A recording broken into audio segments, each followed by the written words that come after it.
Hey guys, welcome to the Property Panel Podcast. Sorry about that. We had a brief malfunction, but we are back and better than ever. And we are going to just start from the top because we don't know how much you guys really heard.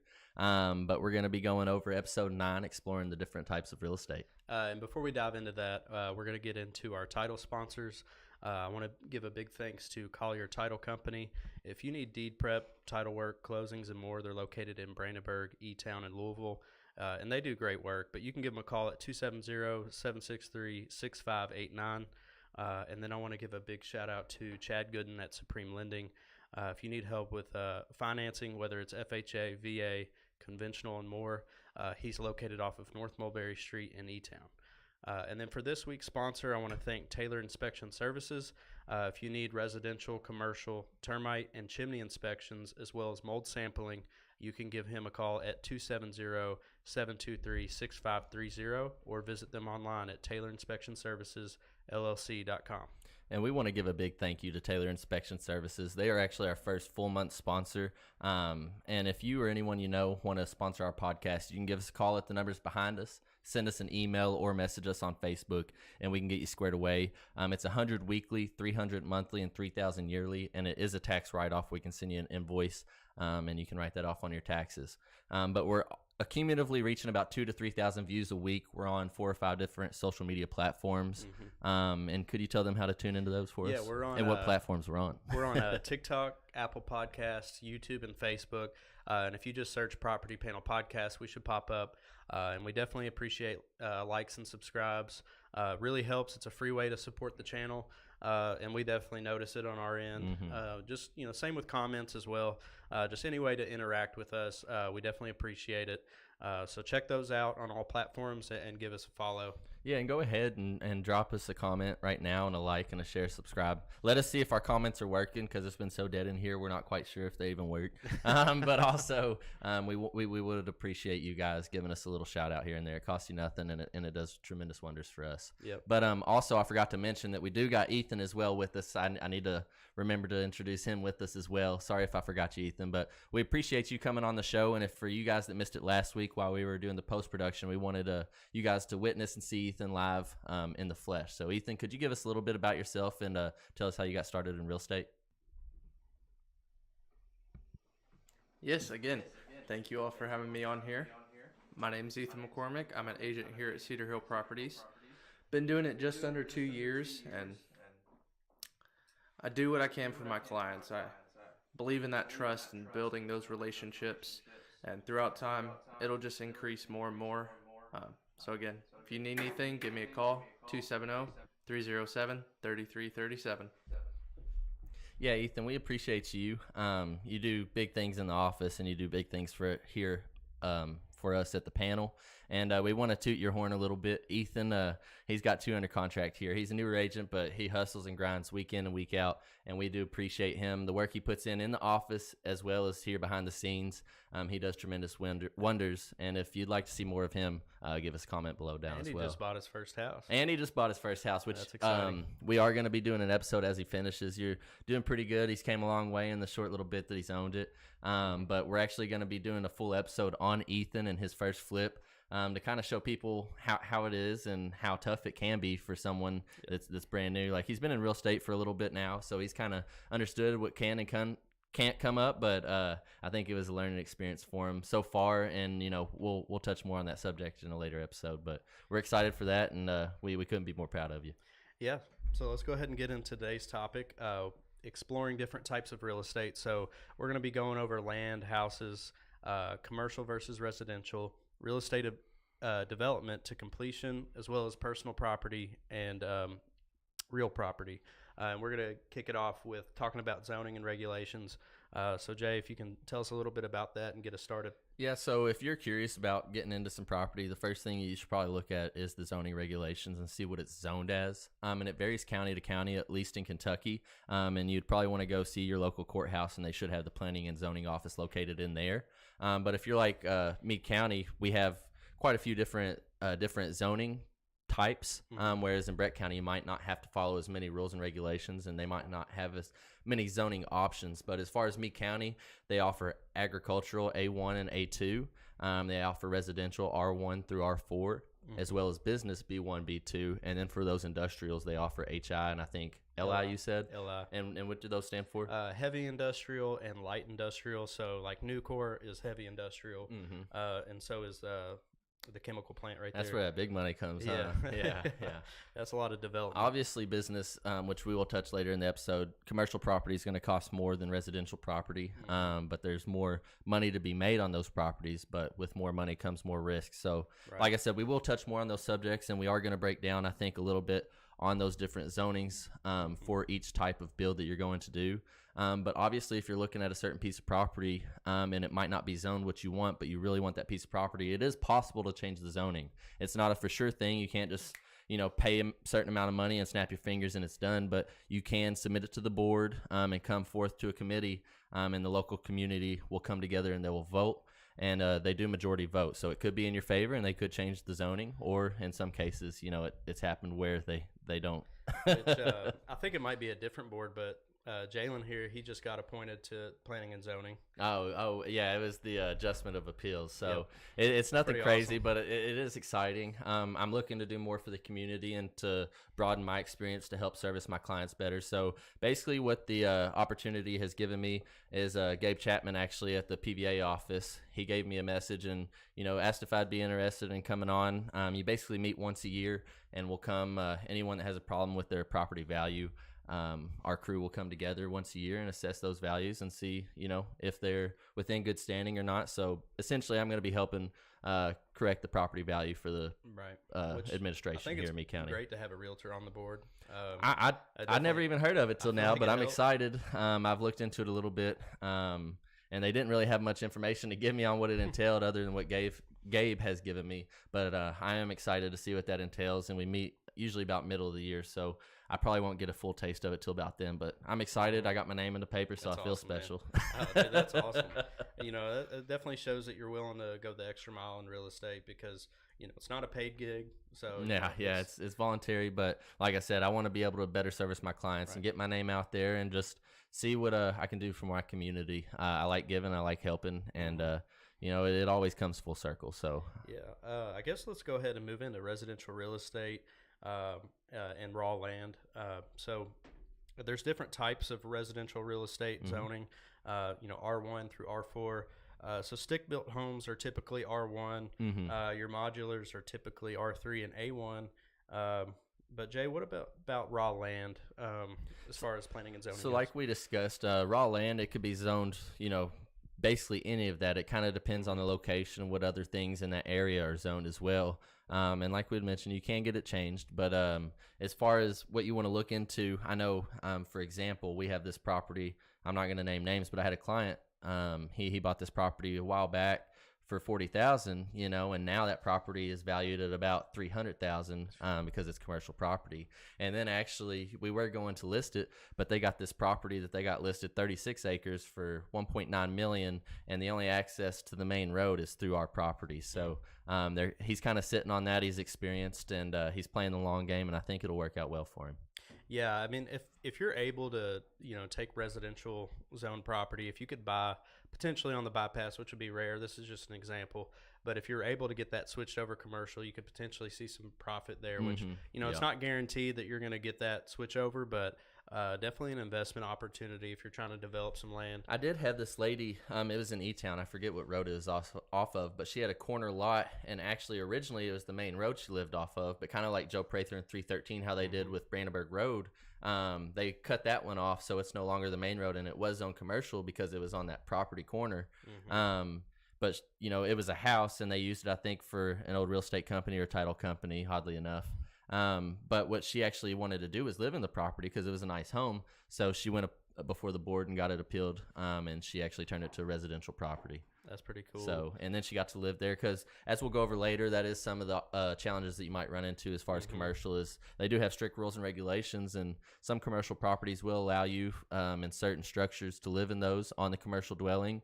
But typically, whenever the zoning is commercial, you're not supposed to live in those properties, but there are exceptions for each situation. Yeah, and that's why we recommend, when you're going to go buy property, definitely look into the planning and zoning part of it. Like, for instance, if you're trying to build... requirements. So obviously the big thing is going to be the But yeah, there's definitely certain rules you got to abide by, and that's why you should check that website or call your realtor or the planning and zoning board before you buy land. You want to check all these regulations. But one of the things about commercial property is you can't live in it. It can't be a residence. So that's one of the zoning rules. Right. So obviously keep that in mind when you're buying land, because if you buy commercial, you're not going to be able to build a house, and you might run into some other obstacles. But, right. There's different ways to make money off of each of them. So commercial, I think typically commercial can bring in more money, but you're looking at more capital to put in. Higher risk, higher reward. Which really goes hand in hand with really any investment. With commercial, if you have tenants in a commercial building, their rent rate's probably going to be a lot higher than normal residential house. But there's definitely ways to make money with both in real estate. And a good, I just now noticed as we was going over it, and I could be wrong, so don't quote me to it, but just by the mathing in my head, which I'm not a very good mathematician, it seems that about in our area, commercial real estate's about 10 times as much as residential property as far as market rent, market value, the whole nine. So, if you're getting someone that's paying a $700 monthly payment on your residential house, you're probably, depending on your commercial space, you can get upwards of $7,000. I know that we was looking in a few E-Town areas before we, decided to open up Cedar Hill, and we've still been looking a little bit here and there. So if you or anyone has a spot for lease for us, we may be interested. We're trying to broaden our horizons a little bit. But we was looking, and it was hard to find. We're trying to find around that $3,000 a month range, which is non-existent in E-Town. Seems like a lot to me, but in our area, I would be lying if I told you I'd have to talk to Quinn. He'd be the man to talk to on that and pick his brain a little bit about what the market rents bring in per square foot. But I know we're at about $100 per square foot on our rentals. So, and then for residential, for residential, and then on price per square foot to sell a home on the MLS is about $125 to $150 a square foot. Our new builds, just to kind of expand on our new builds, more than that. So like on average, I've been getting some quotes here lately, and the cheapest I've found is about $175 a square foot on a new construction. But on average, it was looking at about $200 a square foot on the new construction home. So, gotcha. What are some ways you can make money off of residential? So obviously we've talked about and brushed over in a few different episodes, so I'll just lightly touch on it here. If you want to dive deeper into that, comment below. We can come out with another episode. But also, you can go and check out a few of our past videos. But as far as real estate goes, you can use them as rentals, which you want to usually see about a 10% on a return on investment on that. And then you can do the flips. And as we talked to Joe a couple weeks ago, flips will get you rich, but rentals is how you build wealth. And but also in those rentals comes a lot of that risk, because one bad tenant could make a bad turnover for you. And that was one of the things that he was talking about. You want to diversify your portfolio. It's better to have 3 rentals than one. And I know that sounds obvious, but if you get one rental and you have one bad tenant, then that's going to kind of throw your deal or your finances. If you have multiple and only one bad tenant, that'll help. Right. Make up for those losses when you do have that bad tenant. So, it's definitely beneficial to diversify your portfolio, try to add more into it. Yeah, and I would recommend doing both. And for me, what was best, because I didn't have a lot of capital starting out, is I needed to flip one to get a good amount of capital, and then I started investing in rentals. And here and there, I'll slowly invest in another rental as I get ahead of the game with more flips. And I think rentals are good too. They kind of complement each other both ways, because as far as rentals go, if you've owned a rental for 5 is having constant income and constant cash flow each month. And for us entrepreneurs and us, independent contractors, it is important to have those monthly, venues of income, because obviously we want to sell 3 or 4 houses a month, but we don't always get to do that. So it's nice to have that revenue in our pocket. And there's, other options behind that as far as rentals go. Yeah. So, it can be a single family home. It can be, which we'll get into in a second, but a multifamily, dwelling, whether that's, a 2-plex, an 8-plex, or mobile home park. That's another Country option. living. Shout out to them. Living. Local shout out. Thank you, Joe P. Just different ways that you can collect, or you can, have rentals, different ROIs per, obviously it depends on the numbers when you get it, but Like we talked about too with Joe, which you can go watch that episode. I That's a good think one. that it was a really good one, and I Joe can't knows- wait to Joe have knows him on the his show stuff. again. Yeah, he does. But I think that it used to be about a 12 to 15% cap rate is what they was looking for, and now adjusting with the times, 8 to 10%, and that's crazy to think. A half of a you cut your percentage in half, and everyone probably thinks you're crazy, but to still make it in this market, Is you what have it to. is. And then even for these properties, I mean, I had 2 investment properties. I wrote, I think, 8 to 10 offers alone this week just on 2 different houses, and we ended up only getting one of them. But there was multiple offers on these properties, and they're going at ridiculous amounts. Like what Cash these offers. houses used to sell for, totally fixed up, brand new, is what we're paying for. Pieces of crap. They're gotta put a literally lot of work hoes. in. Yeah. Yeah. You have to put 50 to 60 grand into it, and used to be able to buy one or build one for that. That's a lot of Back risk, 20, 30 man. years ago. It's a lot of risk to put in, And then 60 people on here complaining that they're making so much money. Well, you take the money Yeah, out of your put a- pocket and you take care of it. Then or leverage your own house. yeah, leverage it, and that's what I've been trying to get these first-time homebuyers on, is because now they offer these great incentives for these first-time homebuyers where they have little to no money down, and especially with these grants where you can walk away with money in your pocket I've after seen it. closing on your I've first seen home. it recently. That was the first time. And in 2 or 3, 4, 5 years, whenever you're down the road, when you do want to buy you a new property, you can leverage that because there's probably going to be some equity built up in it, and then you can rent that one out because hopefully you refinanced or you got you a good rate at the beginning, and you're at a steal. So it makes no sense to actually turn that property over if you're just making bread on it. Right. I guess let's move on to real property versus. I was excited personal. about that, Josh. I like making money. I'm sorry. No, I'm just kidding. No, yeah, let's move on because this one's actually pretty good, and I don't think people really think about this next topic that we're Yeah. going to go over. So Can you tell us the differences between real property and personal property, and what that involves in real estate? yeah, so I'll put it to you simply.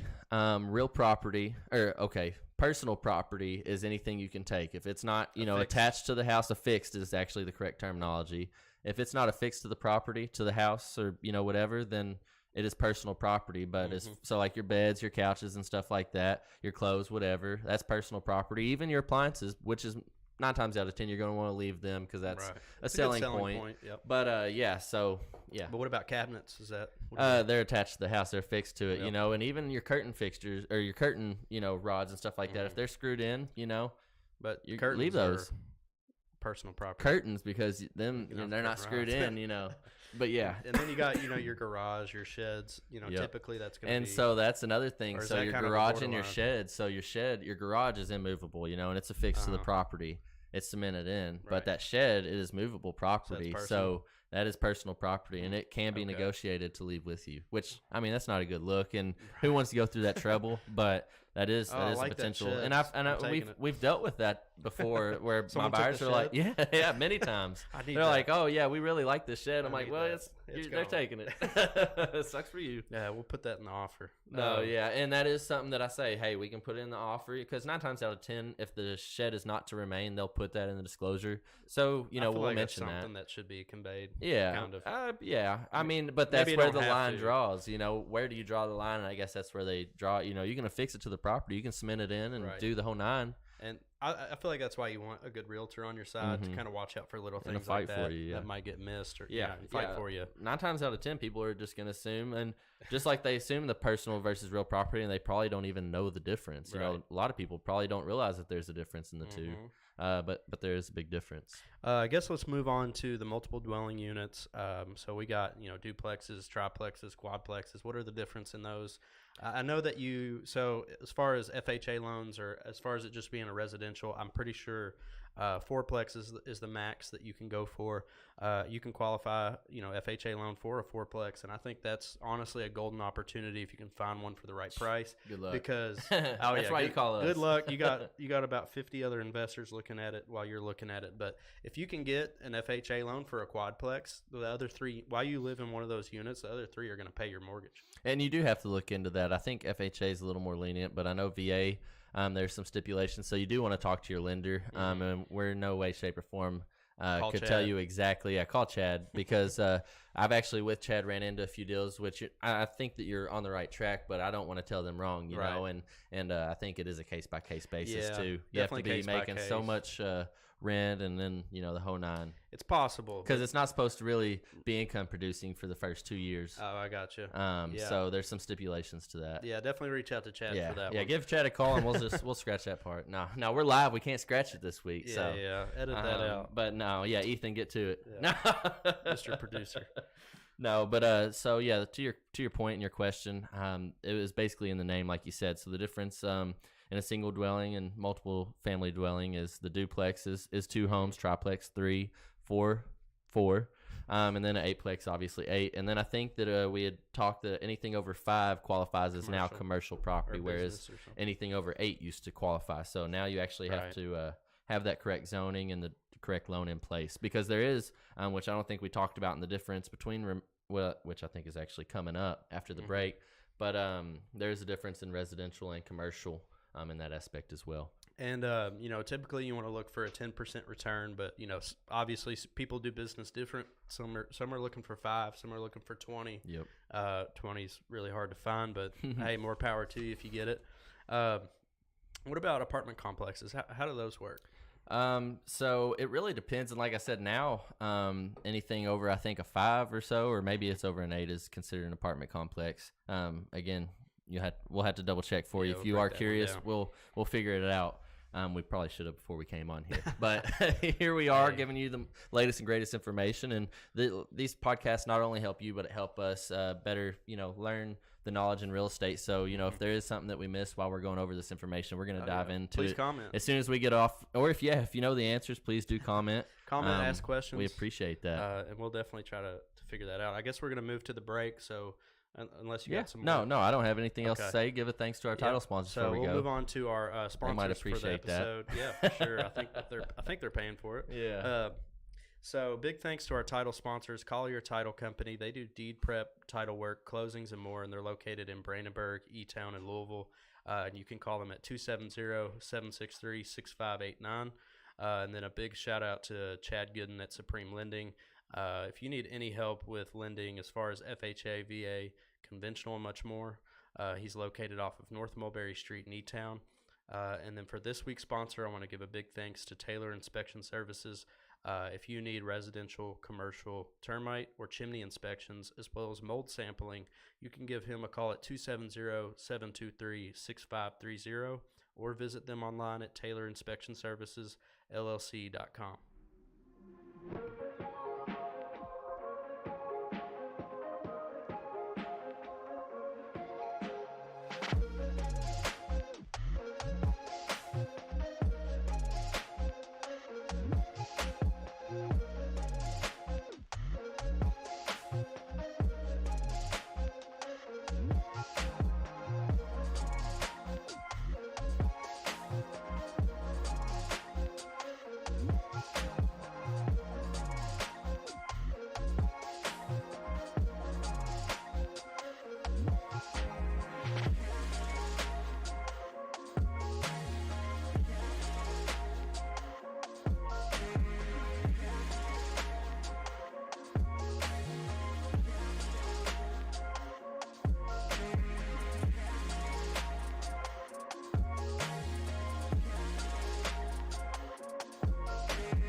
Hey guys, welcome back after that brief intermission. We appreciate you staying tuned in with us after all the technical difficulties. We have noticed that the screen is messing up, and I think it's an internet issue. it's an internet issue. We've been having some internet issues all week. We've actually been getting the building totally redone, so here and there we've been getting some wires clipped. So BBTEL's been our best friend the last month. But what we're actually going to do is right here below me, we have a splitter that we can have them come and run. So what we're going to do is get a little extender and hopefully not have this lack of video for you guys. Yeah. We do apologize, but thank you guys for tuning in. And I guess we should get right back into it and not waste any more time before it messes up. Before it goes out. Either way, we're recording, so we'll have this. We're not going to restart again. Yeah, so what we do, what we're going to do too is actually record pre-production. So if something like this does happen, we will just, end up posting that. But for now, we're going to keep rolling with it and see hopefully if it reaches you guys. Yeah, so let's dive into commercial versus residential real estate. What are some big differences? What are some of the challenges with, I guess, commercial? Like we talked about, more money, and with more money comes more problems. So higher risks. Obviously it's going to cost a lot more money for you to fix some of those damages and stuff like that. If you have some bad renters, obviously it's going to cost you even more, like we talked about a few episodes ago with Joe P.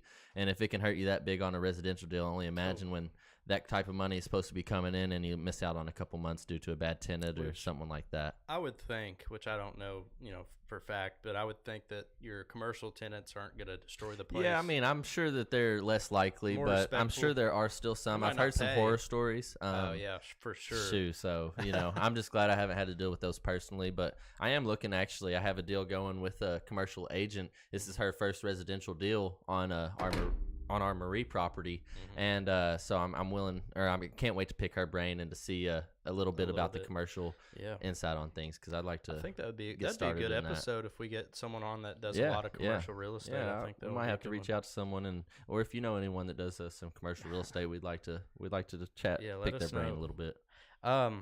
Which one do you recommend? For me, obviously less capital. Beginners is probably that residential, but I mean, if you find the right commercial property, I think it just depends on the numbers. Excuse me, the numbers. What kind of potential profit it can make for you, and what do you have to put up? Yeah, and what about the cash flow? I mean, I would assume, do they have the same ROI roughly, or? That's something we probably need to have Joe on. He knows a little bit more about that. He has a few commercial businesses himself, so I'm sure he could really elaborate on that subject. But yeah, I think that obviously you don't want to be in the red, so the main thing is to be positive. But I'm sure you still at least try and get that 10% rule. I don't know for certain, but you want that thing to cash flow. Oh yeah, especially if you're spending that money on a commercial property. You definitely want to be making some profit off of it and not losing on that. But I guess we can go ahead and move, unless you got anything else on commercial versus residential. No. Go ahead and move on to real estate development and the concept to completion. So how do we get there? Where do we start? Well, obviously, the first thing I would say is, call your lender or your realtor and see if they could do what works for you. I know that some lenders might not be able to do commercial loans, so I'm not sure if Chad can. Check with him first, see if he can. If not, then he'll point you in the right direction for sure. Yeah. And as far as us, like I said, we're learning the commercial side of things, but if we don't know, we have those experts, at our fingertips to get the deal done for you. Which we've worked a little bit with commercial. We've done a few deals, but for those big commercial deals, it's not super common in our area. Usually if we're doing that, we might be branching out. I'm trying to get in on those like Target deals, those Walmart deals. I got a call. These little, these DQ deals. I got this one client. Sorry to cut you off. We've been looking for DQs, and that's been exciting for me because awesome. we're dealing with $100, Bigger $200, numbers. $300, $400,000 properties, and now I'm dealing with like $1, $2, $3 million properties, and these people are serious. Like, you think people are serious in real estate, you want to be serious. Yeah. No, these people with that much money, they scare you. Funny enough, like a week or two ago, I got a call. So I used to do web design. I still do, but used to have a web design business. Anyway, I got a call, and they thought that my old business, had owned a Papa John's. Papa John's. And I was like, no, I don't own a Papa John's. I didn't think anything about it, and I just kind of like hung up or said no, and called her back and was like, I can help you find one if you're I looking think for I actually one. told you call her back But- if I'm not mistaken. But Give actually, me a shout out when it's due, yeah, buddy. Jay gave me some advice, but I called her back, and she was not. Yeah, Jay gave me some advice. She was not looking for a Papa John's. She was looking to complain to the Yeah. owner of a Papa John's. I was like, "No, ma'am, I do not own a Papa John's." Oh, yeah. Because she was like, "My pizza. I've been waiting 2 hours for my pizza, and I'm trying to complain to the owner." I'm like, "I'm not the owner." That was hilarious. But I can help you find I a Papa remember John. That was funny because he did call her back because I was kind of hyping him up, and then he's like, "She just wanted to complain." I was like, "Hey, at least you gave her a It was call." an odd, That's the type of agent he is. I wasn't ready for that. Well, she No. was just like, How "You can own a you be Papa ready? John's?" I was like, "No." No, but I am bluegrass media. That is me. But yeah, get your pre-approval, find a realtor, and then obviously you're gonna find the land that you Mhm. want when you're Or the trying building. to develop, or the building. And then obviously check the zoning laws and regulations. Don't end up like one of my investors and realizing after the fact. Yeah, you want to make sure you got that intact before you secure the contract, which is the next step.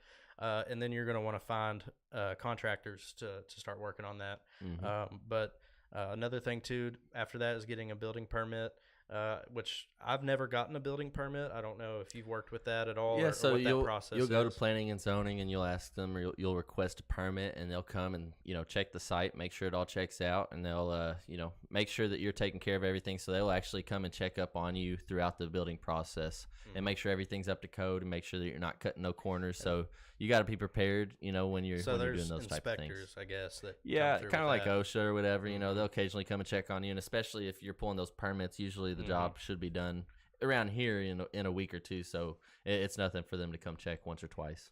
What about the environmental assessments? And So that's a question, ain't it? Yeah, I didn't expect that one, but from what I've had to deal with, I went to the environmental office. They're only open whenever they want to be open. You try and call them, they're not going to answer. Yeah, I've called them. Yeah, no, don't even get me started on them.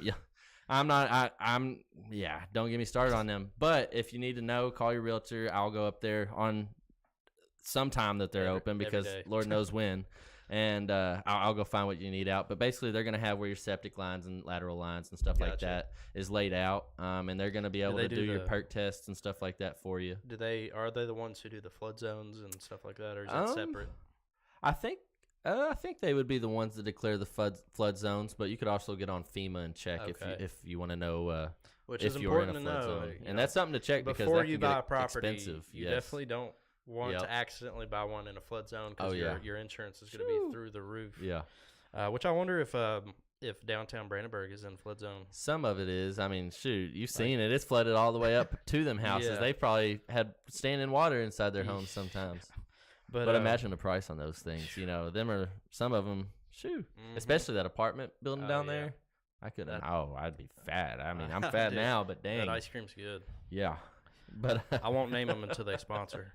But after those permits and those environmental assessments, I'd go ahead and get a survey, especially on that commercial property. Right. Because I've had some on I don't recommend them on residential property if it's, obvious come back, to bite my Mhm. seller in the ass. It cost them $3 or $4 grand just to have that survey. And then also They're to not them to cheap. lose 1/10 or 2/10 of an acre of land on a half acre is tremendous. So Right. it really cut Yeah, their property. They're in. not cheap, but they're definitely worth it. You want to know your Mhm. lot lines Yeah. before you purchase, especially if you're developing a business. Mhm. You're putting a lot of money into it. I mean, even a house, really. Right. But yeah, you definitely want to check with the survey. Make sure that you're not building over line. Commercial, but I know for residential, you want to be 10 foot off all property lines for all structures. Yeah. And then obviously some things could be grandfathered in as. Yeah, Josh. I know some this year. Oh, Yeah, yeah. yeah. You about shocked me from across the room. I bet That electricity travels. Yeah.